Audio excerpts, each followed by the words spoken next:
All right, let's dive into a story that is just pure garage grit and ingenuity. Today, we're going to break down how one person decided to tackle a really tricky car repair. We're talking about replacing a rear suspension silent block.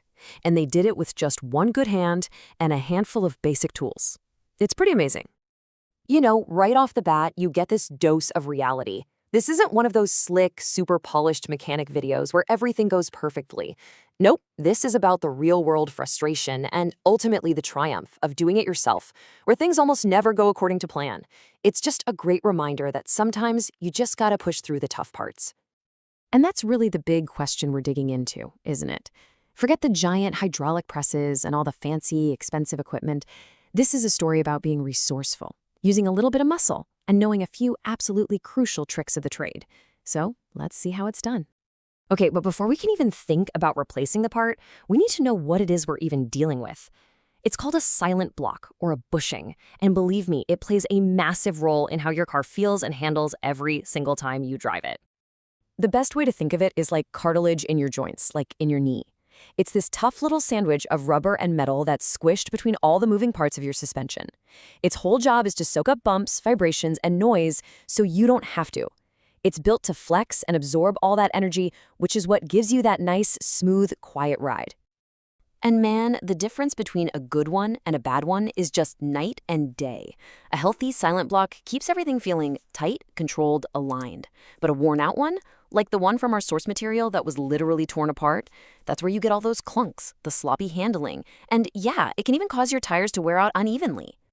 All right, enough theory. Let's get to the fun part. But as with any job that involves lifting a couple 1,000 pounds of metal off the ground, preparation and safety are absolutely everything, non-negotiable. So here's the basic toolkit for the job. You've got your jack for lifting the car, but the safety stand is the real hero here, for the very simple reason that, well, you don't want the car to fall on you. An impact wrench is a huge help for those rusty, stubborn bolts. A spring compressor is another one of those critical safety tools. And of course, the secret weapon in this whole one-handed repair, a good working elbow for getting that extra leverage. Now this is where the real challenge kicks in. These bushings, they're pressed into the control arm at the factory with an incredible amount of force. So trying to get the old busted one out without a giant hydraulic press, it seems basically impossible. But it's not. And this quote just says it all, doesn't it? This is the very heart of the DIY spirit. You work with what you have, it's not a limitation, it's an invitation to get creative. So how do you pull it off? It all comes down to the simple 4-step process. First, get the car safely up in the air and on a stand. Then, you compress that big suspension spring so it's not a danger. After that, you can take off the main bolts and remove the whole control arm. And here's the clever part. You just position the arm, find a socket that's just a little smaller than the bushing, put it on top, and you hammer that old thing right out. Brute force meet clever thinking. Okay, the old part is out. We're halfway there. Now it's time to get the brand new one in. And this part, well, it takes a little more finesse than just brute force. The new parts are from Delphi, and they cost about $100 per pair. Now, the real key to a smooth installation is preparation. You have to get in there with a wire brush and clean the metal housing until it's spotless. Then you lubricate everything, the housing and the new bushing. That little bit of lube is what lets you carefully hammer the new part into place without damaging the rubber or messing up that metal edge. Okay, everything is back in place. The new part looks great, but we have now reached the single most important moment of this entire job. I'm serious. If you get this next step wrong, you will destroy that brand new part before you even back out of the driveway.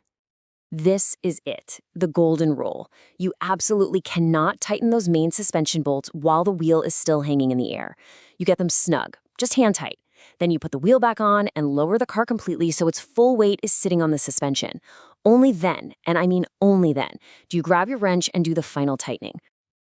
And here's why that is so important. It's a concept called preloading.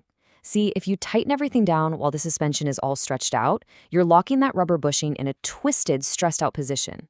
The second you lower the car, the full weight of the vehicle crushes down, forcing the suspension to compress, and that stress can instantly rip your brand new bushing to shreds. All that work, just gone. And that brings us right back around to this. Such a simple human observation. In the end, this job wasn't really just about tools and car parts. It was about adapting. It was about figuring out how to get leverage, how to hold something steady, how to just make it work with what you've got. And that's what this was really all about. So it kind of leaves us with this final thought. We started this explainer talking about a car part, but the real story is about so much more. It's about overcoming a challenge. It just goes to show you that with the right knowledge and a little bit of creative problem solving, a lot of things we think are impossible are actually totally within our reach. So, what problem are you going to tackle next?